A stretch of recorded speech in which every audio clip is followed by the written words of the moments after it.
Assalamualaikum warahmatullahi wabarakatuh. Saya Encik Muhammad Syakir Musliman daripada Pusat Sukan US. Saya ingin mengucapkan ucapan tahniah kepada WNC dan juga USF yang berjaya dalam jemputan sepak takraw baru-baru ini. Saya tahniah dan saya ucapkan terima kasih kepada semua pasukan selama 38 tim yang menyertai. Disebabkan ramai yang bertanya tentang Dewan ini, sebenarnya Dewan ini dinamakan sebagai Dewan Sukan Inggeris Shah. Kita baru buat pembaikan lantai untuk gelanggang sukan baru. Dewan ini dilengkapi dengan beberapa kemudahan asas, antaranya adalah toilet berasingan antara lelaki dan perempuan. Kemudian kita ada sitting player tingkat 1. Kemudian disediakan juga parking sebanyak 2 kawasan area yang boleh memuatkan lebih daripada 20 buah kenderaan.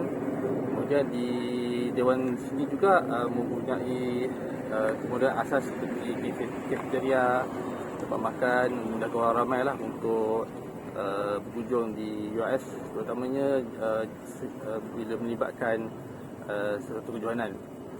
Bagi pertanyaan tentang kadar sewaan di Dewan ini, untuk makluman semua, kadar cas di Dewan ini anggaran untuk sehari adalah jumlah 800 ke 900 ringgit dengan dimuatkan dengan 5 buah gelanggang sepak takraw dan juga sebuah gelanggang bola jaring.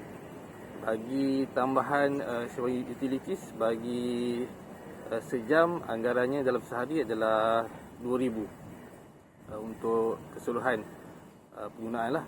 So, cas bagi penggunaan gelanggang sehari 800, kemudian tambahan dengan utility sebanyak anggaran 2,000. Itu adalah anggaran bagi sewaan untuk sesuatu sebuah kejohanan.